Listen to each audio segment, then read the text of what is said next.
নমস্কার বন্ধুরা, আমার চ্যানেলে সবাইকে স্বাগত। ঘুগনি নামটা শুনলেই কেমন জানি স্কুল কলেজের গেটের বাইরে দাঁড়িয়ে থাকা সেই ঘুগনি কাকুর ঘুগনির কথা কিন্তু মনে পড়ে যায়। আর আমরা এরকম অনেকেই রয়েছি যারা মেলাতে গিয়েও ঘুগনি খেতে ভীষণ পছন্দ করি। আজকে আমি সেই রাস্তার ধারের ঘুগনি স্টাইলের ঘুগনির রেসিপিটি নিয়ে তোমাদের সামনে হাজির হয়েছি। তো চলো রান্নাটি শুরু করা যাক। ঘুগনি বানানোর জন্য আমি এখানে নিয়ে নিয়েছি 150 গ্রাম পরিমাণে মটর। এটা ঘুগনির মটর। তো মটরটাকে আমি সারা রাত ভিজিয়ে রেখে দিয়েছিলাম। তোমাদের কাছে যদি সময় না থাকে তাহলে তোমরা 7 থেকে 8 ঘন্টা মতন ভিজিয়ে রাখতে পারো। মটরটাকে খুব পরিষ্কার করে ধুয়ে নিয়েছি। এবারে এটা সেদ্ধ করে নেব। তার জন্য একটা প্রেসার কুকারের মধ্যে দিয়ে দিলাম। সমস্ত মটরটা দিয়ে এর মধ্যে আমি দিয়ে দিলাম 3 কাপ পরিমাণে জল। এটা আমি ওই নর্মাল যে বাড়িতে চায়ের কাপ থাকে সেই কাপ মেপেই জলটা দিয়েছি। আর জলটা বেশি হলেও কোনো ব্যাপার নেই, কারণ এই জলটা আমি পরে রান্নায় ব্যবহার করব। এবারে মটরটার মধ্যে আমি দিয়ে দিলাম 1 চামচ পরিমাণে লবণ, 1/4 চা চামচ হলুদ গুঁড়ো, একটা তেজপাতা, 3 টুকরো পেঁয়াজ, মানে একটা পেঁয়াজের একটুখানি ছোট টুকরো করে কেটে নিয়েছি, আর 2টো ছোট এলাচ। এই সমস্ত কিছু দিয়ে মটরটাকে সেদ্ধ করলে মটরের মধ্যেই সমস্ত কিছুর ফ্লেভারটা খুব ভালোভাবে ঢুকে যায়। আর এই জলটা আমি যেহেতু পরে রান্নায় ব্যবহার করব, তো সেজন্যই এগুলো দিয়ে সেদ্ধ করা। এবারে প্রেসার কুকারে ঢাকনা লাগিয়ে একদম লো ফ্লেমে 3টে সিটি দিয়ে আমি সেদ্ধ করে নিয়েছি মটরটাকে। মটরটা কিন্তু একদম পারফেক্ট সেদ্ধ হয়ে গিয়েছে। দেখো, এর থেকে বেশি কিন্তু সেদ্ধ করবে না, তাহলে একদম খোসাগুলো বেরিয়ে আসবে। 3টে সিটি দিয়ে আমি নামিয়ে তারপরে গ্যাসটাকে বন্ধ করে রেখে দিয়েছিলাম। প্রেসার কুকারটা ঠান্ডা হওয়ার পরেই কিন্তু আমি এটাকে বার করেছি। এদিকে মটরটা সেদ্ধ হতে হতে আমি বাকি উপকরণগুলো রেডি করে নিয়েছিলাম। এখানে নিয়ে নিয়েছি একটা বড় সাইজের পেঁয়াজ, এরকম ঝিরিঝিরি করে কেটে। এখানে নিয়ে নিয়েছি একটা মিডিয়াম সাইজের টমেটো কুচি করে কেটে। আর এখানে নিয়েছি 5টা রসুন, 1/2 ইঞ্চ মতন আদা, আর 3টে কাঁচা লঙ্কার পেস্ট। আর নিয়েছি একটা বড় সাইজের আলু। আলুটাকে এরকম ডুমো করে কেটে পরিষ্কার করে ধুয়ে রেখে দিয়েছি। এবারে রান্নাটা করে নেওয়ার জন্য কড়াই বসিয়ে তার মধ্যে দিয়ে দিলাম 2 টেবিল চামচ পরিমাণে সর্ষের তেল। তেলটা খুব ভালো করে গরম হয়ে এলে এর মধ্যে দিয়ে দিলাম 1/2 চামচ পরিমাণে গোটা সাদা জিরে, একটা শুকনো লঙ্কা, আর দিয়ে দিলাম একটা গোটা তেজপাতা। ফোড়নটাকে 10 থেকে 12 সেকেন্ড খুব ভালো করে ভেজে নিয়েছি। এবারে এর মধ্যে দিয়ে দিলাম কুচিয়ে নেওয়া পেঁয়াজটাকে দিয়ে একটুখানি ভেজে নেব, ওই 1-1.5 মিনিট মতন। খুব বেশি পেঁয়াজটাকে লাল করে ভাজার দরকার নেই, পেঁয়াজটা একটু নরম হয়ে আসা অবধি ভাজলেই হবে।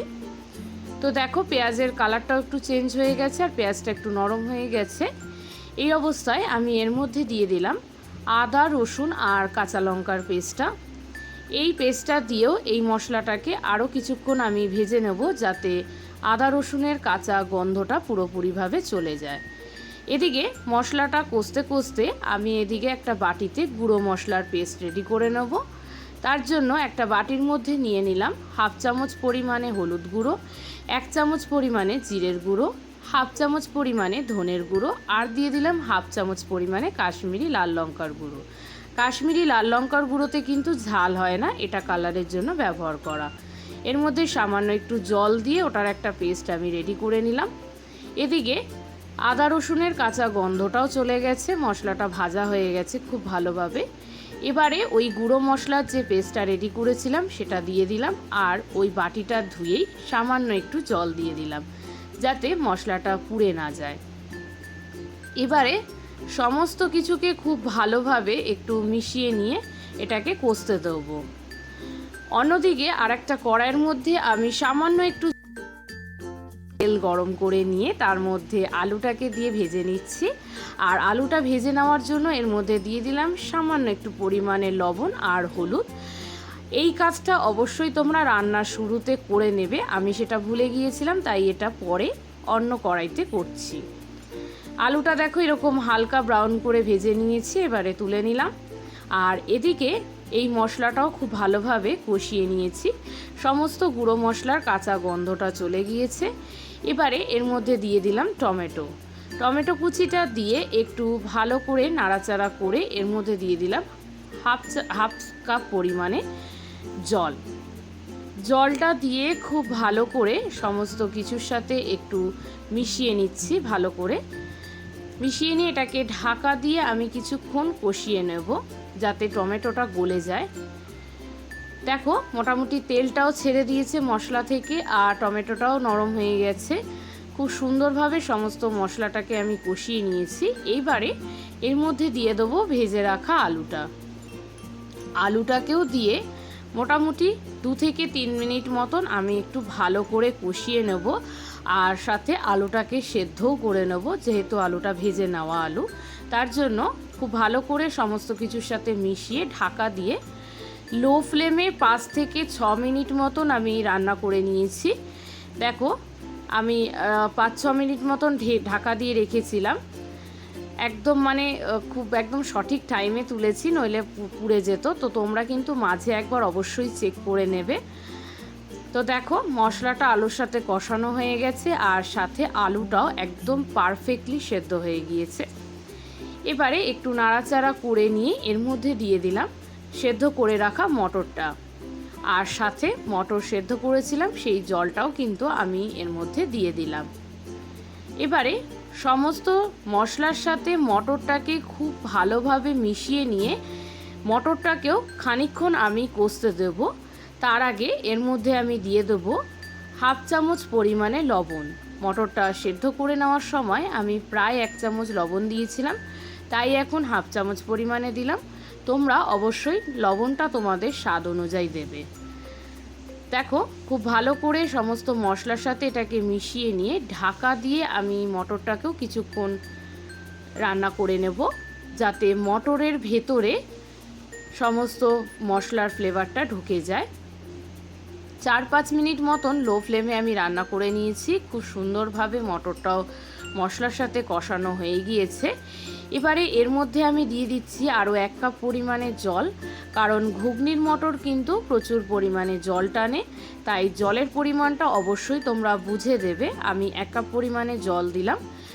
এবারে এর মধ্যে আমি দিয়ে দিচ্ছি হাফ চামচ পরিমাণে চিনিটা অবশ্যই দিলে সমস্ত রান্নার একটা ব্যালেন্সড হয়, তো সেই জন্য দেওয়া। তোমরা চাইলে এটা স্কিপ করে যেতে পারো।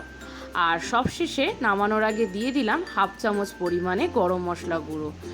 সমস্ত কিছুকে খুব ভালো করে ঘুগনির সাথে মিশিয়ে নিয়ে এবারে আমি নামানোর আগে একটা স্টেপ করব, সেটা হচ্ছে 1 হাতা মতন আমি মটর আর আলু একটা পাত্রের মধ্যে তুলে নিয়ে একটু হাতা দিয়ে এরকম ঘুটে এরকম ভেঙে নিয়ে যদি দেওয়া হয় তাহলে ঘুগনির টেক্সচারটা খুব সুন্দর আসে, বেশ একটু গামাখো ভাব আসে। এটার জন্য এরকমভাবে করা। ব্যাস তাহলেই কিন্তু রেডি হয়ে গেছে। এবারে গ্যাসের ফ্লেমটাকে বন্ধ করে দিয়ে ঢাকা দিয়ে কিছুক্ষণ স্ট্যান্ডিং টাইমে রেখে দেবো। মোটামুটি 10 মিনিট মতন স্ট্যান্ডিং টাইমে রাখার পরে আমি এটাকে সার্ভ করে নিয়েছি। আর একদম স্ট্রিট স্টাইল চাট বানানোর জন্য এর ওপর থেকে আমি ছড়িয়ে দিচ্ছি সামান্য একটু পরিমাণে পেঁয়াজ কুচি, একটু শসা কুচি, একটু লঙ্কা কুচি, দিয়ে দিচ্ছি একটু বিট লবণ, আর দিয়ে দিচ্ছি ভাজা মশলা গোটা জিরে, ধনে আর শুকনো লঙ্কাকে ড্রাই রোস্ট করে নিয়ে গুঁড়ো করে নিয়েছি, সেটা দিয়ে দিলাম। আর একটু চটপাটা বানানোর জন্য আমি এখান থেকে একটু লেবুর রস দিয়ে দিচ্ছি। তোমরা চাইলে এখানে কিন্তু তেঁতুলের জলও দিতে পারো। ব্যাস রেডি হয়ে গেল একদম স্ট্রিট স্টাইল ঘুগনির রেসিপি। এই রান্নাটি তোমরা যে কোনো দিন সকালের জলখাবারে বা সন্ধেবেলা টিফিনে বা রাতের ডিনারেও কিন্তু বানিয়ে লুচি, রুটি, পরোটা সব কিছুর সাথেই সার্ভ করতে পারো। আমার আজকের এই ভিডিওটি তোমাদের কেমন লাগলো সেটা অবশ্যই কমেন্টে জানিও। যদি ভিডিওটি ভালো লাগে তাহলে একটা লাইক করে দিও, আর আমার চ্যানেলটিকে অবশ্যই সাবস্ক্রাইব করে দিও। ধন্যবাদ।